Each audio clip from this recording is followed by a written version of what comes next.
Bueno, uy, qué fuerte. Bueno, muchas gracias a todos por estar aquí. Muchas gracias también a la organización del Magic, que ha tenido también la amabilidad de invitarme un año más. Ya son muchas veces las que vengo y disfruto muchísimo. Y sobre todo también os agradezco que estéis aquí por la hora que es una hora bastante complicada. Intentaré hablar bajito por si alguno se quiere dormir y no hay así ningún problema. Veo que personas que asienten. Entonces, bueno, el tema del que voy a hablar a lo mejor difiere un poquito de lo que estamos acostumbrados. En esta ocasión voy a hablar de Salem, de Boston, pero bueno, fundamentalmente me voy a dedicar a hablar sobre la Ouija, la historia de la Ouija. Es un objeto que si yo ahora luego os preguntaré qué opináis de la Ouija, me imagino qué es lo que pensáis, pero bueno, lo comentaré. Y lo que quiero también es agradecer a Sociedad Histórica, porque esta charla tiene como origen un viaje que estamos organizando en las fechas del próximo Halloween a Boston, a Salem, donde vamos a poder disfrutar del único lugar en el mundo donde realmente se vive Halloween de una manera absolutamente espectacular, ¿no? Entonces, al principio os quiero comentar algunos de los alicientes que va a tener este viaje. Dentro de Sociedad Histórica tenéis más información. Sociedad Histórica plantea un tipo de viajes que realmente son expediciones académicas. Se considera que realmente son viajes de formación para la transformación de las personas y donde realmente prima el rigor. Tratamos de hacer que la gente piense y se emocione pensando. Entonces, bueno, nosotros comenzaremos esta aventura en Salem, en la costa este de los Estados Unidos. Es un lugar muy conocido por la caza de brujas. Es un proceso relativamente parecido a lo que ocurrió en Zugarramurdi, lo que pasa que aquí en España, lo que pasa que allí fue bastante más traumático, bastante más doloroso. Y bueno, pues iremos dentro de lo que es en Salem, pues visitando los diferentes lugares donde se produjo todo ese dolor, toda esa atrocidad, todos esos juicios que llevaron a la muerte a muchísimas mujeres fundamentalmente, ¿no? Y hablaremos de cosas bastante curiosas de cómo fue ese proceso judicial, cómo incluso se plantearon si determinados espíritus podían testificar ante los tribunales o cómo podíamos utilizar los testimonios de determinadas personas que se consideraban poseídas o que recibían información del más allá como algo legal, algo que fuera una especie de prueba dentro de un proceso judicial. Pero bueno, eso son, como digo, varias cosas. Salem ahora mismo es una ciudad que ha convertido algo que en un momento dado fue un estigma, como era la caza de brujas, lo ha convertido en un reclamo turístico. Y ahora mismo es una ciudad que vive por y para las brujas, pero claro, las brujas ya no son esas mujeres demoníacas, ¿no?, siniestras, sino todo lo contrario. Y veis que incluso la policía utiliza el símbolo de la bruja con la escoba como su propio escudo de identificación. La propia ciudad, sobre todo en Halloween, por eso es muy importante ir a ver Salem en Halloween, todas las casas se van adornando de esta manera, es absolutamente espectacular. Es como si fuera el Magic, ¿no?, pero a escala de un parque temático de una ciudad. Impresiona mucho y se vive en esas fechas con un ambiente muy festivo, muy desenfadado, toda la gente disfrazada. De esta manera, de esta guisa, vale todo. Y también se pueden dar este tipo de circunstancias, como la última vez que yo estuve allí, donde nos podemos encontrar en la parte de atrás grupos ultraconservadores de creacionistas que te están diciendo que la evolución es mentira y al mismo tiempo una persona disfrazada de diablo troleándoles y repartiendo abrazos a cambio de una propina. Pues todo perfectamente cabe dentro de ese ambiente de Halloween. Hablaremos de cómo surge Halloween cuando estemos allí, profundizaremos en las raíces de esa celebración. Y bueno, pues estos son diferentes comercios, todas las calles principales están repletas de comercios esotéricos, es una también, ya digo, de las grandes capitales del mundo de la nueva era. Tenéis de todos, consultas psíquicas, tendremos también ocasión de estar trabajando con alguna de las nuevas brujas de Salem dentro de esta expedición. Y luego, aquí, a ver, eso es aquí. Y también visitaremos un elemento muy particular que es el Vaticano del Satanismo, que también está en Salem. Es el templo satánico, que también manejan un concepto de Satanás que no tiene nada que ver con el que habitualmente se nos cuenta. Bueno, estaremos allí, en su sede. Esta sede, que era una antigua funeraria victoriana del siglo XIX, que ahora la han redactado como templo satánico y que justamente en este mismo fin de semana se está celebrando la Convención Internacional de Satanismo en Boston. Más cosas que veremos. Bueno, esto es una investigación que yo estoy realizando ahora mismo, que la tengo bastante avanzada, y que es lo que me llevó además allí a ir a Boston, y es, iremos haciendo el recorrido de un investigador bastante audaz que a principios del siglo XX se propuso pesar el alma. Supongo que muchos tendréis la idea de que el alma pesa 21 gramos. Es una cosa que se suele decir. Bueno, eso corresponde a un experimento real que hizo un médico allí en Boston, en Estados Unidos, y que se sabía muy poco. Yo he estado haciendo la investigación de documentación, tratando de reconstruir todo lo que pasó. Hay informaciones que yo creo que son muy interesantes, sobre todo el impacto social que tuvo. Imaginaros que ahora mismo la ciencia dijera que ha descubierto que el alma existe.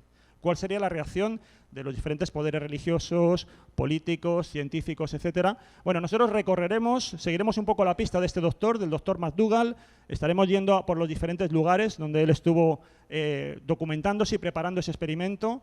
Iremos también a donde está enterrado y también, por ejemplo, pues a lugares que tienen que ver como donde el hospital donde realizó el experimento, que lo hizo con enfermos tuberculosos, porque era una forma, digamos, de muerte lo suficientemente lenta como para él poder calcular en qué momento se iba a producir el óbito y a partir de ahí colocar, como tenéis aquí, colocar al moribundo en un catre, y esto de aquí es una báscula. Más o menos podéis intuir ahí lo que sería el peso de la báscula, y lo que él hacía era pesar al moribundo inmediatamente antes de fallecer e inmediatamente después. La diferencia de peso sería el peso del alma, porque entiende que es algo que se escapa, modifica el peso del cuerpo, y él entendía que si hay algo ahí, hay una pérdida de peso, consideraba que podía ser el alma de la persona. Bueno, esto, como digo, ha tenido luego ciertos recorridos, ciertas discusiones, pero bueno, allí ya profundizaremos en la cuestión. Otro aspecto de esta expedición académica que organiza Sociedad Histórica.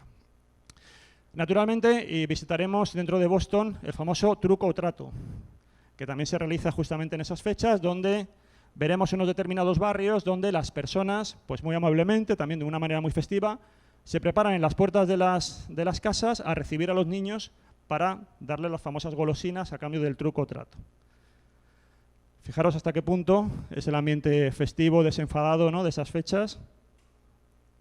Y luego también estaremos en la Universidad de Harvard, haremos un recorrido por el campus, hablando de determinadas leyendas, tradiciones, supuestos fantasmas que hay allí.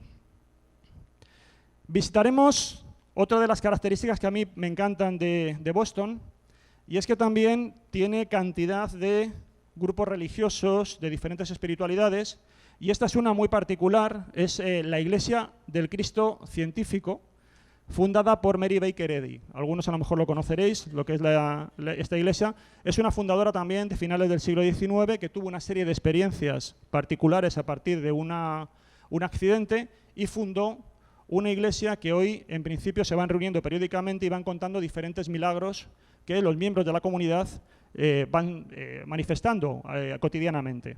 Bueno, pues esto es su sede central, la tienen allí en Boston. Este es el edificio de la primera iglesia espiritista que se fundó en la historia del espiritismo moderno. También tiene la sede en Boston.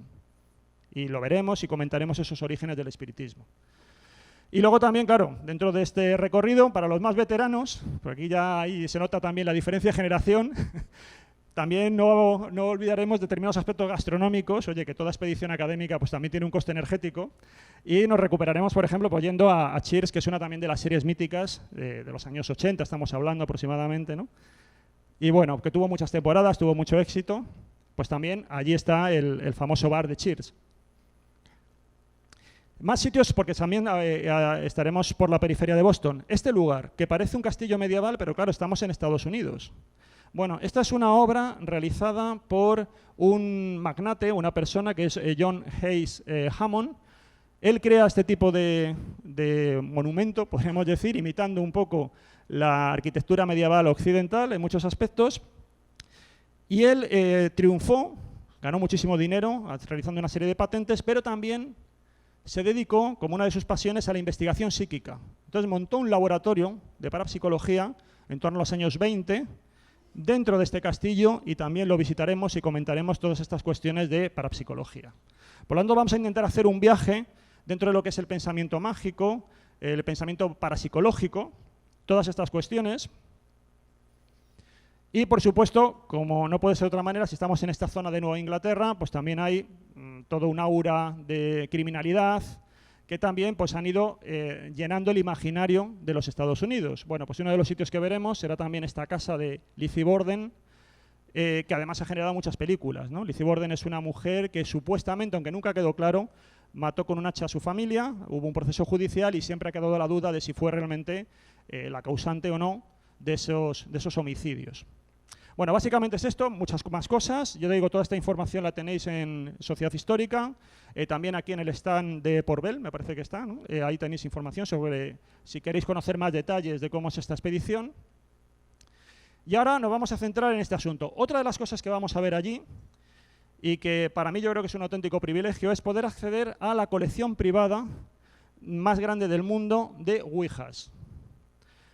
Desde un punto de vista histórico, John Kozik es miembro de la Sociedad Histórica también, pero en este caso de las tablas parlantes, de las ouijas, y es una sociedad de historiadores que ha tratado de recopilar toda la información sobre el origen de este objeto tan icónico y que ahora mismo está rodeado de un aura de truculencia. Bueno, pues esto simplemente es un rincón de esa colección que él tiene y se pueden ver ouijas de mucho tipo y es aquí donde vamos a iniciar ahora esta charla sobre este objeto para que también veáis el tono que es habitual con el que se enfocan este tipo de expediciones académicas en sociedad histórica.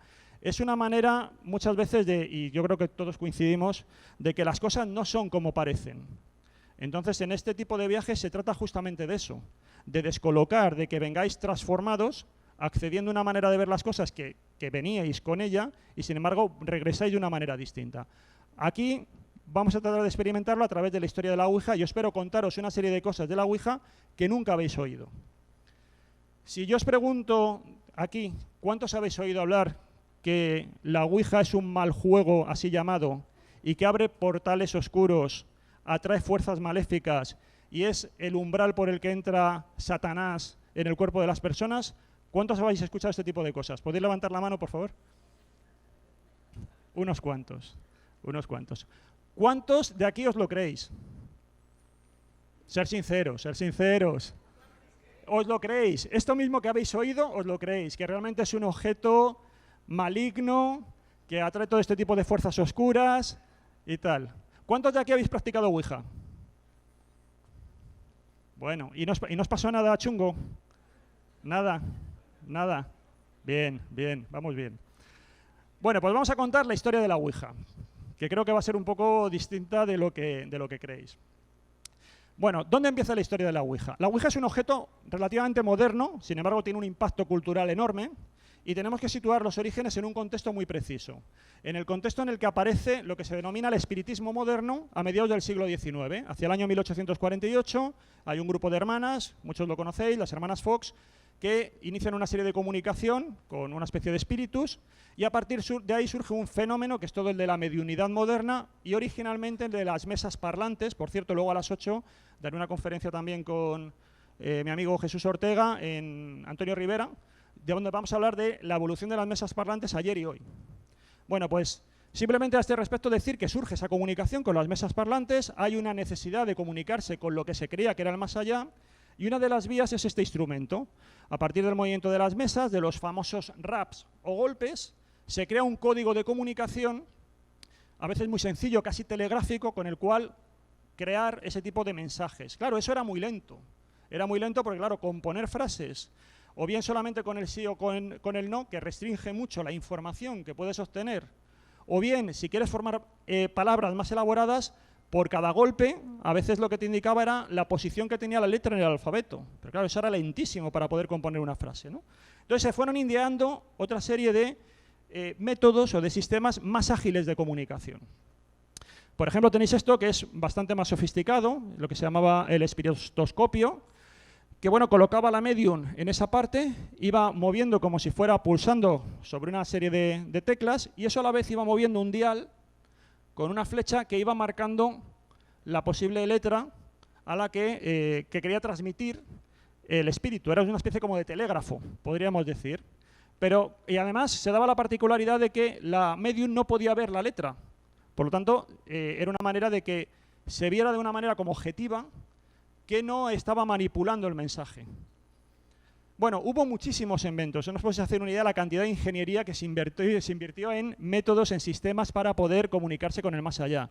Una de las personas que estuvo involucrada en hacer este tipo de aparatos fue el inventor de la máquina de escribir, que también hasta cierto punto es algo que recuerda, ¿no?, a escritura automática. Bueno, pues también en este clima de ingeniería, comunicación con el más allá, surgió ese invento tan conocido.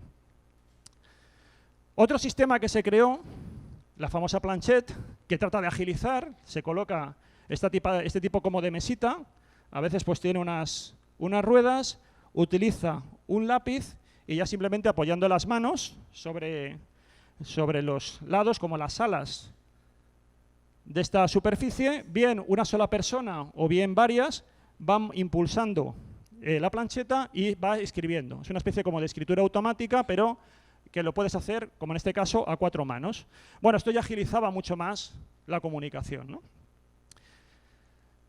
Y en este contexto es donde va a salir la Ouija, como una evolución, ya digo, de todo este tipo de instrumentos un tanto oraculares, ¿no?, en el cual los usuarios de esos objetos formulaban preguntas y esperaban respuestas. ¿Con qué se estaban comunicando? Muchas veces no lo tenían claro, no siempre estuvo asociado con la idea del más allá. Eran sistemas de adivinación, que los ha habido a lo largo del tiempo, muchísimas veces, desde echar las runas, las cartas, etcétera, ¿no? O sea que estaba todo un poco como mezclado. Bueno, lo que sí que tenemos es una noticia de este tipo en la prensa local que informa que popularmente se está practicando un nuevo sistema de comunicación, con no se sabe qué, de preguntas y respuestas, que utiliza tableros con esta apariencia hechos a mano. Directamente había personas que los hacían a mano y ya a partir de ahí utilizaban una plancheta encima y en lugar de usar el lapicero, podían perfectamente que esa plancheta tenía un agujero y ya se iba desplazando e iba señalando las diferentes letras y de esa manera íbamos encadenando palabras. Bueno, de hecho, fijaros que incluso el propio artículo dice que esto es la nueva plancheta. Sería como una evolución, bajo el punto de vista del autor, de la plancheta que hemos visto antes. Esta sería una de esas primeras tablas que todavía no se denominan Ouija, ahora entraremos también en el origen del nombre, simplemente estas nuevas planchetas, estos nuevos oráculos que se estaban utilizando en la época. Esta es una también, ya digo, de las más artesanales. Por lo tanto, un objeto manufacturado popularmente que está introduciéndose esa costumbre en el hacer popular sin mayores consecuencias, ni mayor aura truculenta, ni nada por el estilo. ¿Qué es lo que ocurre en un momento dado? Que va a haber unos avispados empresarios que van a tratar de sacar provecho de esa práctica popular. Y dicen, ¿y por qué en lugar de que la gente siga haciendo estas tablas por su propia mano, no las creamos nosotros directamente de manera industrial? Y es cuando se van a reunir estas personas que tenéis aquí, Elijah Bond y Charles Kennard. También hubo otra persona, pero que bueno, se abandonó un poco el proyecto porque decía, ¿qué sentido tiene si la gente puede hacer algo por su propia mano?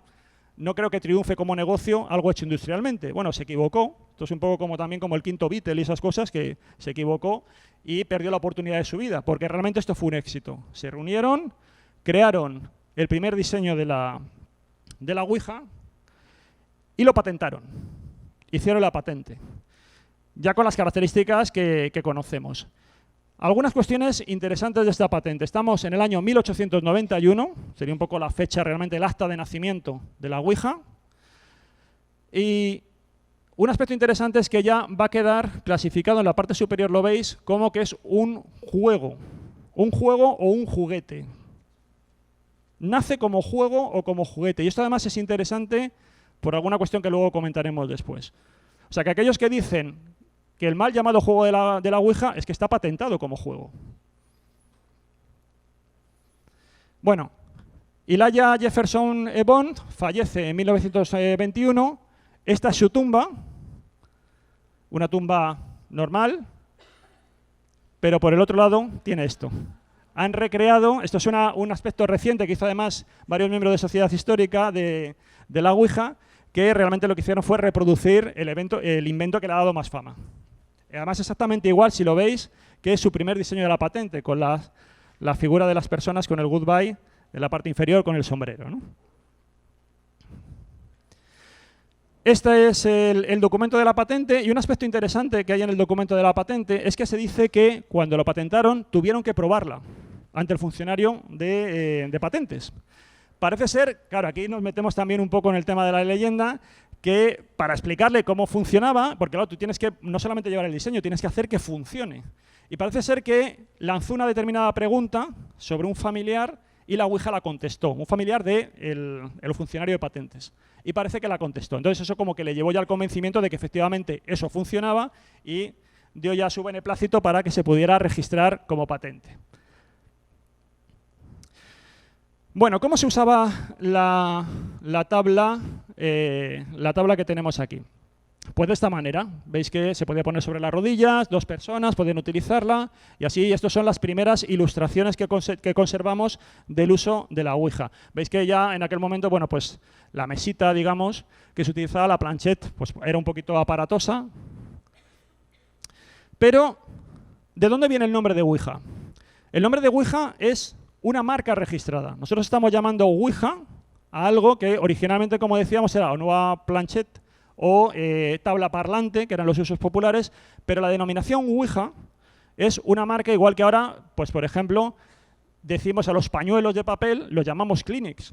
Kleenex es una marca. Sin embargo, lo hemos hecho ya extensible a todos los pañuelos de papel. Bueno, pues aquí ocurre lo mismo. Pero viene el enigma de dónde viene la palabra Ouija. No termina de estar muy claro. Ouija, muchos dicen, y lo veréis por ahí, que es la fusión de 2 palabras que serían sí en francés y sí en alemán, Ouija. Esto no está para nada claro. Hay algunos autores que consideran que en el momento en el que se produjo la creación del nombre, y eso es lo que dice un poco la historia oficial de los propios patentadores y diseñadores de la Ouija, es que se le preguntó a la tabla cómo querían que la llamara. Entonces, estas personas que hemos visto aquí antes, esas 3 personas, en concreto Helen Peters, que decía que tenía como cierta capacidad o cierta sensibilidad, participó en una sesión con lo que entonces era la tabla que había diseñado Elijah Bond, estaban los dos y preguntaron a la propia tabla ¿qué nombre quieres que te pongamos? Y entonces dijo Ouija. Aquí ahora hay algunos autores que dicen que a lo mejor estaba inspirado en que Helen Peters podía tener una especie de colgante de Guida, que era una mujer muy avanzada para su época, muy feminista, que era muy popular, una autora muy popular de la época y que también se habían distribuido como determinadas figuras con su silueta, con su retrato, que lo llevaban muchas mujeres que se identificaban con el sentir ideológico de esta mujer, lo llevaban en el cuello y piensan que a lo mejor de alguna forma pudo inducir en esa sesión de Ouija el que estuviera el colgante en el cuello de Helen para componer el nombre de la Ouija con una cierta deformación. Esta es una de las hipótesis que se maneja, ya digo, inspirado en el apodo que tenía Mary Louise Rain.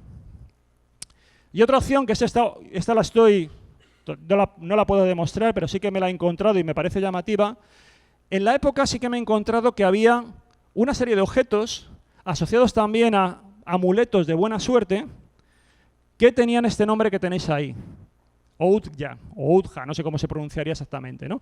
Trataba de ser algo también, un motivo, como una especie de talismán de origen egipcio y que estaba reproducido de diferentes formas. Lo tenéis aquí como colgante, a veces pues, en determinados objetos, veis que aparece pues, ahí el símbolo, también, claro, un símbolo también de ojo, imitando una especie de ojo de Horus, y luego también siempre asociado a la idea de que transmite buena suerte. Bueno, puede ser que de alguna forma esta tabla también tratara de jugar por imitación o de transmitir esa idea de que estamos ante algo que tiene que ver con los egipcios, porque es cierto que en algún determinado momento, y lo veremos, se asoció esta tabla como que tenía procedencia egipcia.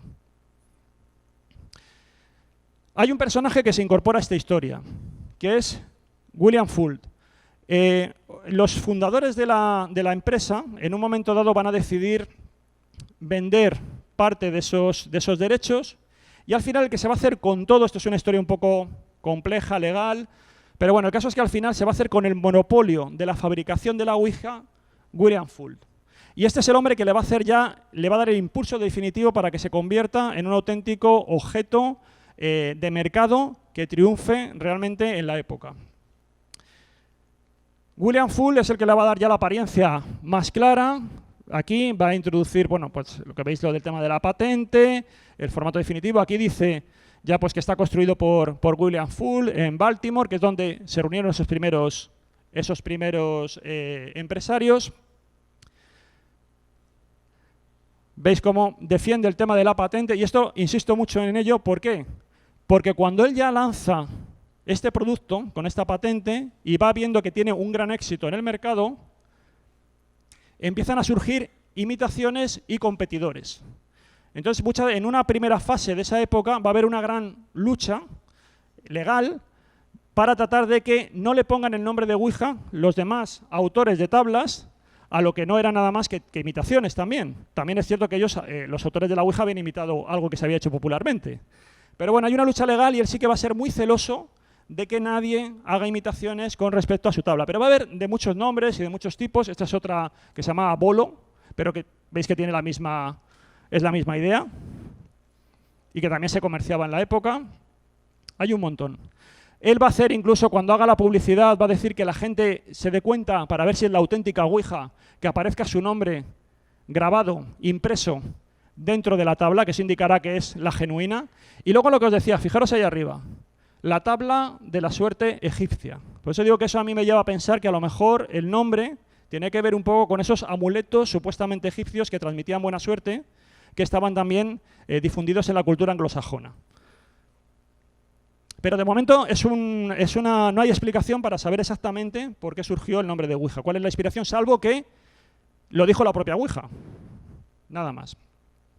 Bueno, se empieza a hacer publicidad, tenemos este tipo de objetos.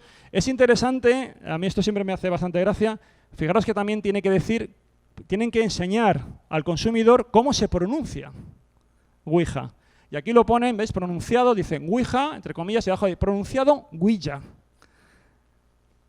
Y bueno, pues aquí lo tenéis. Y lo tenéis dentro de lo que era la publicidad, en el área de los juegos, la zona de los juegos, compartiendo exposición con otros juegos de otro tipo. Esta era la compañía Kennard Novelty, que fabricaba diferentes tipos de juegos, entre ellos el de la Ouija.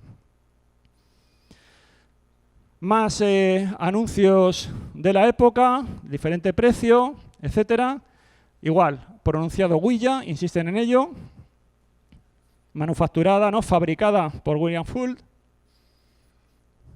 Y aquí, por ejemplo, pues un escaparate de la época. Bueno, hay una cuestión particular. Cuando esto empieza a crecer, las ventas, que son muchas, son millonarias, empiezan a hacerse fábricas en diferentes lugares que se dedican exclusivamente a la fabricación de Ouijas. Se vendían también muy baratas, bueno, antes lo habéis visto, por $1, por menos de $1 podías tener Ouijas, luego ya dependía del tamaño y las características. Hay un momento dado en que ellos se plantean que deje de ser calificada como un juguete o como un juego. ¿Por qué? Porque si era un juguete o un juego tenían que pagar impuestos. En cambio, si era un objeto científico o religioso, no. Estaban exentos, como ahora que están exentos de IBI, ¿no? Las instituciones, las organizaciones religiosas, pues aquí ocurre lo mismo. Entonces, ellos pleitean para tratar de convencer a la administración de que no, de que esto es un objeto religioso o científico. Porque no sabemos con qué ellos están utilizándolo como un oráculo. Esto contesta preguntas, pero no sabemos qué causa hay detrás de ello. Pleitean y pierden. El juez dice que no, la sentencia dice no, esto es un juego. Y así se ha quedado. Se ha quedado como un juego. Por lo tanto, tiene que seguir pagando impuestos. O sea, que no hubo tampoco un interés en convertirlo en algo religioso científico por la propia naturaleza del objeto, sino simplemente por un interés fiscal, ¿no? De librarse de determinados impuestos. Bueno, William Fuld va a morir después de que ha montado todo este imperio en torno a la Ouija. Muere en 1927, muere también en unas circunstancias un tanto extrañas. Él está revisando los tejados de una de las factorías, cae al vacío y bueno, pues las contusiones provocadas por la caída le llevan a un ingreso en el hospital y finalmente fallece. Poco antes de fallecer sí que le dice a sus herederos que no se desprendan de la patente de la Ouija. y así lo mantuvieron durante mucho tiempo sus herederos. No salió del entorno de la familia Fuld lo que sería la fabricación de la Ouija. Él era masón, era miembro de la masonería.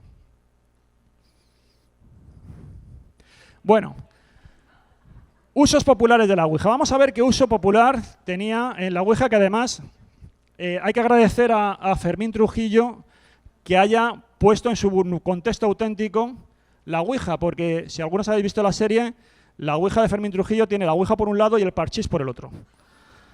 Entonces, realmente ese es el contexto con el que se utilizaba la Ouija durante todo este tiempo.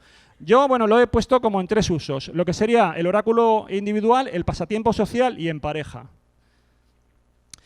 El uso individual, la Ouija se podía utilizar de manera individual, yo digo, fundamentalmente como un oráculo en el que tú te comunicabas con no sabías qué, quien creía que era con espíritus podía comunicarse con espíritus, pero habitualmente era como quien usa las cartas del tarot o le pregunta al péndulo. Era el mismo uso. Y bueno, pues aquí tenéis ilustraciones de la época de ese uso individual. Podían ser en actos, además, no hacía falta crear una atmósfera especial para poder utilizar la Ouija, sino que perfectamente podía haber gente detrás jugando a los dardos y delante 2 personas, pues preguntando quizás por si me quiere mi novio, no me quiere, ese tipo de cuestiones. Otro contexto también, en muchos actos sociales se usaba la Ouija. Aquí lo mismo, una reunión social con los niños mirando. Toda la familia jugando a la Ouija. Otro contexto, en el exterior, también sin ningún problema, a media luz del día. Y bueno, es cierto que lo que era el comercio de la Ouija tenía también determinados momentos donde se aumentaban las ventas o no.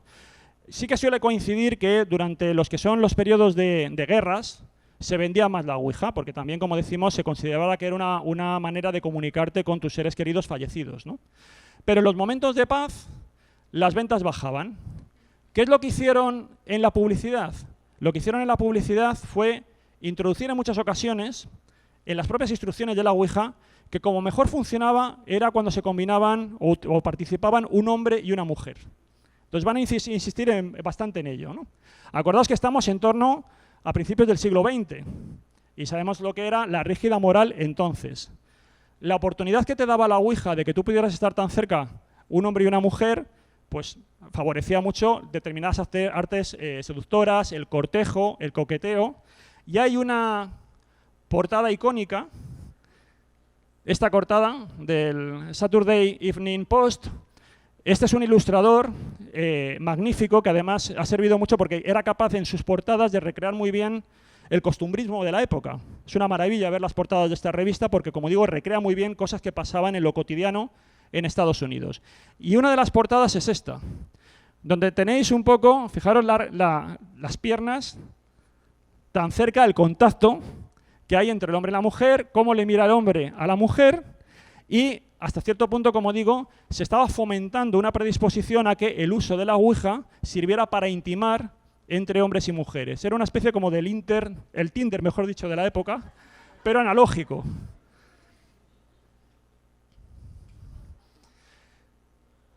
Entonces, este es el contexto. Es un contexto desenfadado, no hay de momento nada oscuro, nada truculento. ¿Cómo se percibía socialmente? ¿Cuáles fueron un poco las reacciones que tenía la Ouija? Yo lo califico de 2 maneras. Hay una Ouijamanía, en un sentido, digamos, positivo, como habéis estado viendo, y también hay una Ouijafobia, también hay un rechazo hacia la Ouija, pero no en los términos que tenemos ahora. La Ouijamanía es lo que hemos estado viendo, se utiliza en muchísimos contextos, se van a hacer, como por ejemplo tenéis aquí, canciones de la época, que están todavía los vinilos, se pueden escuchar por internet, algunos de ellos. Aparece en películas también, películas románticas, al uso de la Ouija. Se hacen también otro tipo aquí, por ejemplo, también de canciones dedicadas a la Ouija. En esa misma línea, porque en el momento en el que la Ouija se incorpora a las relaciones de pareja, da mucho juego para determinados guiones, justamente de índole romántica. Luego también aparece en determinada publicidad, por ejemplo, para la venta de tabaco, se habla también de la Ouija. El propio William Full, aprovechando el tirón que tenía la Ouija, sacó esta especie de, como de ungüento, ¿no? de aceite un poco relajante contra determinados dolores de cabeza y cosas por el estilo, con la marca Ouija. Y luego también, por supuesto, había determinadas personas que utilizaban la Ouija para canalizar obras artísticas. Esta es una obra, un libro, escrito a través de la Ouija, según decía su autora, que fue bastante famosa. ¿Vale? Batian's Word. Bueno, esto sería, en términos muy generales, así muy deprisa, hay muchísimos casos que podríamos comentar de usos de la Ouija. Por ejemplo, se habla también, algunos detectives utilizaban la Ouija para tratar de resolver crímenes. Bueno, el anecdotario es infinito, infinito. Porque además es muy transparente, se comenta sin ningún problema en la prensa de la época. ¿Dónde está también el tema de la ouijafobia? ¿Qué preocupaba de la Ouija? De la Ouija preocupaba fundamentalmente no de que pudiera abrir portales oscuros ni nada por el estilo, sino una cuestión que también hoy en día nos preocupa en otro contexto. Y es que el uso abusivo de la Ouija pudiera condicionar tus decisiones, es decir, que te hicieras adicto a la Ouija. Igual que hoy en día puede haber muchas personas que no tomen una decisión en su vida sin haber consultado antes el tarot o ir a su vidente de confianza. Entonces, ese tipo de adicción es lo que preocupaba. El caso que yo he encontrado más dramático de la Ouija se produce, es un elemento más de esto en Estados Unidos, es el que ocurre en California, en una localidad que se llama El Cerrito, en el año 1920, donde va a haber una familia y luego unos vecinos que se van a sumar, que montan un grupo, hoy lo denominaríamos una especie como de secta religiosa, en la cual hay una persona que adopta el rol, una persona que además era joven, un adolescente, que adopta el rol de profeta, que dice que va recibiendo a través de sueños y de informaciones a través de la Ouija, recibe una serie de informaciones sobre, en eso era como una especie de llegada del fin del mundo para el que se tenía que preparar este grupo religioso. Este grupo de personas al principio son una familia y luego se va extendiendo a parte del vecindario. Al final incluso llega a haber determinadas situaciones muy violentas dentro de la familia en la cual pues, parte de los miembros se sentían ya tan coaccionados por culpa de la Ouija que lo que hizo fue que incluso algunos les obligaran a estar encerrados en determinadas habitaciones a otros y tuvieron que intervenir las autoridades. Entonces, en ese momento ya con la intervención de las autoridades se decidió como digo, de alguna forma descomponer esa situación que se estaba creando, todo ese contexto, ¿no? Ese clima psicológico tan dañino para estas personas, y ya digo, sería el caso en el cual, de nuevo, lo que se valoró aquí, por parte de los que comentaron, de los doctores, era cómo se había convertido en una adicción dañina, pero no se habló ni de la presencia del diablo, ni nada por el estilo, porque esto más bien era un grupo de índole religiosa, utilizaba la Ouija como un oráculo en el sentido de esperar que viniera una especie de Mesías, o sea que no estamos hablando de ningún tipo de invocación demoníaca, ni nada semejante. Bueno, la historia se va a prolongar en el tiempo,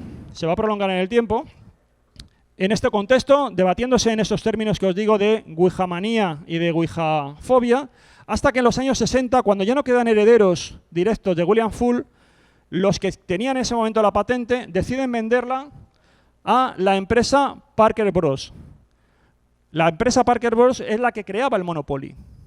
Y en los años 60 es la misma empresa que hace el Monopoly vende la Ouija. Es más, según determinados directivos que hicieron entrevistas de cómo fueron las ventas de la Ouija sola vendía más unidades que el Monopoly y el resto del catálogo de Parker Bros. Estamos hablando de millones de Ouijas y ya sabemos lo que se ha vendido el Monopoly. Esto en los años 60 finales, esto es del año 67 aproximadamente. Aquí en España, no sé si era exactamente la filial, pero bueno, la que tuvo la licencia para vender la Ouija era Borràs, que también hacía los juegos de magia y todo esto, ¿no? Aquí en España llega, castellanizan el nombre, tal como se pronuncia, Ouija, con la O con diéresis, y aquí la tuvimos. Hubo cierta reacción porque aquí llega muy tarde, llegan los años 80, aquí tenemos la dictadura y tal, y bueno, este objeto llega después, y entonces sí que hubo una reacción también de que se pusieran determinadas advertencias de que era un juego solo para adultos, porque ya entramos en una fase nueva de lo que era la Ouija, que luego comentaré, ¿no? El momento en el que de alguna forma se convierte en un objeto maldito. Hubo otras versiones también de la Ouija, tipo Barbie, también para que las niñas o las chicas, adolescentes y tal, que querían hacer la famosa pues, noches de pijama, pues también pudieran utilizarlo para hacer preguntas sobre, pues eso, quién le quería, quién le gustaba, ese tipo de cosas. Y aquí la tenéis una versión claramente, ¿no?, en plan femenino. Entonces,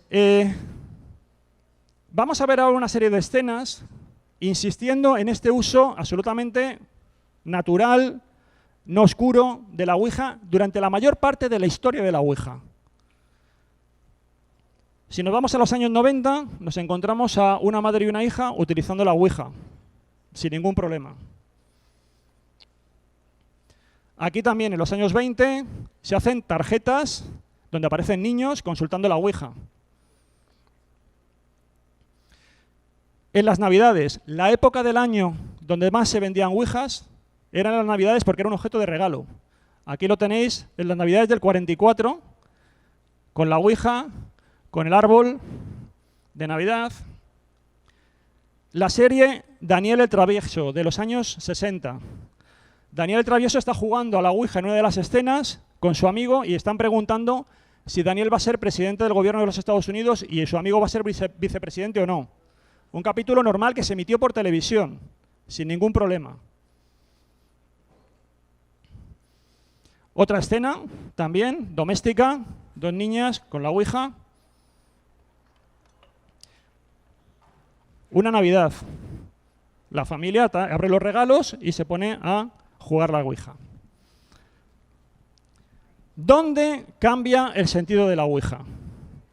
Ahora estamos celebrando el 50 aniversario de esta película, El Exorcista, año 1973. Hay una escena que es el momento en el que la niña le está enseñando a su madre qué es esto de la Ouija. Y se aparece ese tal Howdy, Capitán Howdy, que responde, y como luego sabemos que la narración de la película lleva a la posesión de la niña, se consideró que esta era la puerta de entrada a la posesión.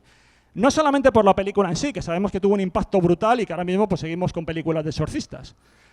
No solamente fue por la película, fue también por todo un contexto religioso en el cual se produce una reacción de los grupos ultraconservadores, sobre todo en Estados Unidos, que venían de la época del mundo hippie, de la época de la nueva era, de la época también donde se había fundado, lo que hemos visto un poco antes, pero es una versión distinta, la Iglesia de Satán, de Anton LaVey, los felices años 60, digamos, la psicodelia. Todo eso fue recibido por parte de la sociedad norteamericana más reaccionaria como una degradación de las costumbres. Y entonces es cuando se produce la época de los grandes telepredicadores también evangélicos y, bueno, y católicos, ¿no?, todo lo que conocemos ahora.